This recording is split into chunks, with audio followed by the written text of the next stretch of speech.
You're listening to Too Much on Her Plate, the podcast for smart, busy women who are tired of running on the hamster wheel and are ready to create freedom from overeating and emotional eating. I'm your host, clinical psychologist, author, and a smart, busy woman too, Dr. Melissa McCreary.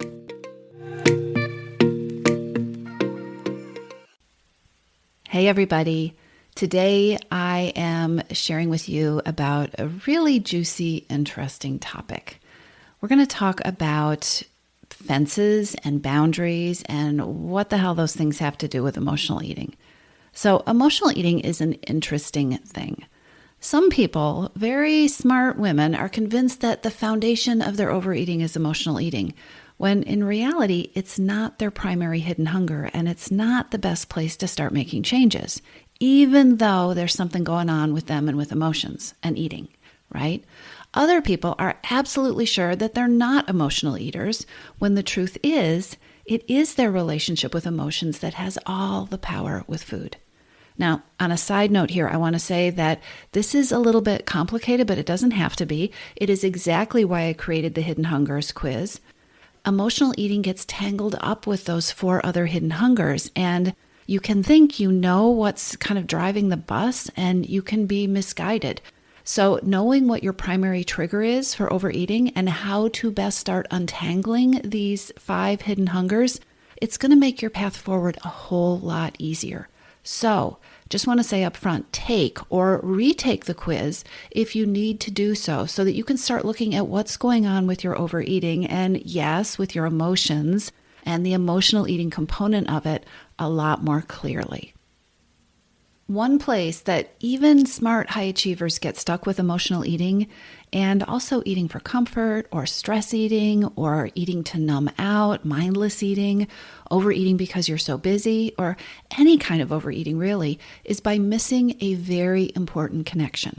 And that's the connection we're going to talk about today between your boundaries and your relationship with food.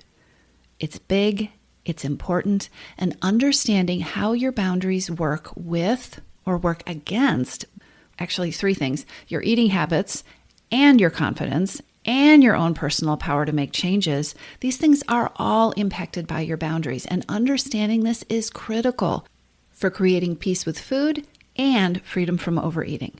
So let's talk about it. Boundaries and struggles with boundaries are things that we gloss over or we even give lip service to. Boundary talk makes a lot of women uncomfortable, and there's a reason for this. We've been conditioned to extend and to stretch ourselves and to give up our boundaries for others in order to be nice, to avoid conflict, right? You probably grew up learning that accommodating others and being understanding and nice was valued more than self-care, and sometimes more than even self-preservation. You might not have been taught to think about what you need or to stand for what you need, let alone think about what you want. What do you want? Maybe you were taught to be realistic, in air quotes, right? Or maybe you were somebody who was praised for being really good at making do or making anything work. Now, let's be clear. That kind of flexibility can be a superpower, for sure. But it can also impact the kind of boundaries that you set or don't set, and where you feel like you can or where you choose to set them. Boundaries aren't just about saying no. Your boundaries are the fences that create the space for what's important to you. This is so critical. I'm going to say it again. Your boundaries are the fences that hold the space. They create the space. They fence in and preserve what's important to you. Think about this. Have you ever had a problem that you were telling yourself that you didn't know what to do about, right? A problem that you were saying, I don't know how to solve this. It could be a simple problem like, I don't know what to make for dinner tonight. Or a more complicated problem like, I know I need to get more sleep, but I don't know how to. Or it could be a bigger problem like how to sell more widgets or how to negotiate that raise that you want to get at work, right? Think about what it took for you to address or to eventually solve that problem. I am going to bet you that 9 times out of 10, Solving or addressing that problem was more about sitting down and taking the time to figure out how you wanted to proceed, what you wanted to do, that it was more about that than it really was an issue of you not knowing how to solve the problem. And even if part of how you solved the problem was by filling in blanks about things that you didn't know, even if how you solved the problem was by getting more support or help or more tools, I'm willing to bet that you figured out strategically what it was that you needed by taking the time to think about or analyze your situation. I really can't tell you how many amazing clients I have worked with, smart, resourceful clients who are telling themselves they don't know how to address their hidden hungers, or they don't know how to solve a problem that's triggering overeating, when what they really mean is they haven't felt they had the time to focus exclusively on thinking about or solving this problem. Clients who said they don't know how to stop overeating at night. Turns out when we really focused on that, they had some great ideas for starting points. Clients who said they weren't sure how to not eat when they were on the road. They hadn't thought about it because they were too busy. They were in reaction mode, just doing one thing after another. Clients who said they didn't understand why they were so stressed or so tired or so overwhelmed. Again, they'd been so busy and so in constant reactivity to their life that they hadn't given themselves any space to stop and actually lay out and explore the questions. The problem was and is that they hadn't created boundaries that would allow them time and space to take a step back and even ask, okay, what is the problem? What are my options? What do I need here? What do I want? What do I know would help? This is so important. Overwhelm is often boundaries that are drawn or not drawn in all the wrong places. Do a little experiment here. Think about the things that you need to have in your life for you to be at your best. So what I mean is, for me, these are things like time outdoors and time spent journaling. Quiet time in the morning is really important to me. Time with friends helps me to be at my best. All right, so think about the things that you need to be in your life for you to be at your best. And then I want you to ask yourself whether you've created a boundary or a fence to preserve your important things. Are you on your calendar? Are these things on your calendar? Do they actually show up? Or are you like so many busy women who put everyone and everything else in their calendar and then expect to squeeze themselves into that non-existent space between all the things that are really all the things that you're doing for everybody else? Think about any personal goals you have right now, especially any goals that are related to changing overeating or emotional eating. Think about the reasons you're listening to this podcast. When is that thing that you want to start or that you want to keep doing? When is that thing supposed to happen? And if we came by and looked, can we see it in your schedule? Does it exist in that organized thing that you have that tells you where you're spending your time? We come by issues with boundaries naturally. It's the culture most of us were raised in. And you can take responsibility for owning and addressing the issues that you may have with boundaries. And this begins by seeing the impact your current boundaries are having in your life and on your eating. We often think about boundaries as the no's that we say or we don't say.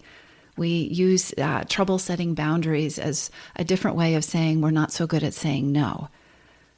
But it can be really impactful to think of boundaries differently. I want to encourage you to think about boundaries as planting your flag to the places that you're going to say yes. How can this be useful? Well, do you eat because it's your reward? Do you eat as a substitute because there's no time for you? Are you somebody who believes that moving your body sets off all the positive vibes and all the positive mojo, gets that all going in motion, but you never have the time to move your body? Are you someone who overeats at night because you're so exhausted but you also want something good for you in your day. Or maybe you overeat because so many hours were about everyone else. And what's the point of not doing something that tastes good for you? All of these instances of eating and overeating, they all reflect a lack of fenced off space for something better and more nourishing. All of those instances of overeating are substitutes for not having the space for what it is you really want. What that fenced off space needs to contain and how big it is, that's different for everyone, right? It might be time to dream or to sing or to play the piano. It might be time to go for a walk or meal plan or strategize, or 10 minutes that it takes to advance plan your day so that you're not in reaction mode all day, right? So you're addressing it in a purposeful way. Your fenced off, boundary protected space might be time to journal and explore what it is that you're feeling, what's triggering your overeating, what's bothering you. Or it might be time to ask yourself what it is that you really, really want, or what you're needing today. If you're eating because food is your only reward in a day that's been full of taking care of others, it might be fenced off space that allows you to think about how you might set things up differently. Boundaries do say no, but they also create the possibility of saying yes. They create space for the possibility of nourishing yourself. Boundaries create space for giving yourself the things that you are really hungry for that are not food, and addressing the reasons that food has power over you.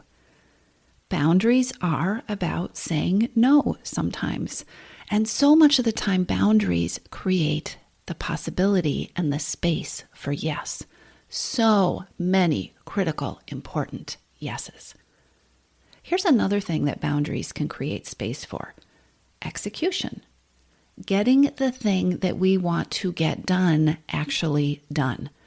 Because as anybody who has ever tried to change their eating knows, it is one thing to know what you want to do, and it's another thing to be able to make it happen. Fenced off space is space and energy and brain power that you get to use to strategize, to ask yourself, how will you make your plan work for you? Setting boundaries allows you space to execute. I mean, how many times have you told yourself that you're not going to go out for lunch, but then you didn't make the time to shop or to plan or to prep for your new improved plan? Maybe most importantly, boundaries can fence off space so that you can continually evaluate how what you're doing is working or where it isn't, so that you can course correct, so that you can be nimble instead of falling into being that version of you who doesn't have fenced off space, who just reacts to her plan, who keeps trying harder at things that aren't designed well for you, and then beats herself up for not succeeding. Again, at something that wasn't designed for her because she didn't have the fenced off space to plan it or to really be strategic. She just jumped into another plan or the same old plan again. Boundaries and fenced off space are really a gift that keeps on giving, that continues to build momentum. And the muscles that create these things, the muscles that you use to create boundaries and to fence off space for yourself, are some of the most powerful muscles that you can nurture. It's impossible to create peace with food and freedom from overeating without fenced off space that's meant to do just that. And because of that, it is no surprise that we are always experimenting with and exploring boundaries in your missing piece. It is a foundation to ending those patterns with food and overeating and binging and eating at night and starting over again that just aren't working for you, right? So consider where your boundaries could be better. Meaning, consider where your boundaries could be adjusted to serve you better. Where could your boundaries serve you better? And what do you want to carve out space to say yes to? Because that is what boundaries are all about. What do you need? What do you want? What would nourish you? And if this all seems impossible, here is one final tip. Let's leverage that socialization that conditions us to be kinder and more tolerant of others than of ourselves. The boundaries you have right now, the time you're telling yourself you aren't allowed right now, And yes, I see you. I know you probably have that inner voice in your head that's telling you that boundaries and fenced off space is pie in the sky and those things aren't possible for you. I want you to think about someone you love and you care for. Would you tell them the same restrictive story? Would you tell your loved one, your best friend, or your child that they don't get fenced off space? Would you tell them that they can't have boundaries for the things they need to thrive? If you're in a vicious cycle with overeating or emotional eating, take a look at your boundaries. Make a list of the fenced off spaces that you want.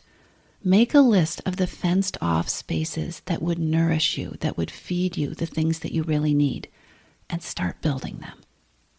You've got this. If you like what you've heard, subscribe to the Too Much on Her Plate podcast and take 30 seconds to leave a review. If you're ready to tackle your hidden hungers, then come on over to toomuchonherplate.com. That's 2TOO muchonherplate.com and take the Hidden Hungers quiz. It's free, and not only will you be able to pinpoint your best place to start, you'll get the resources you need to take your next best step.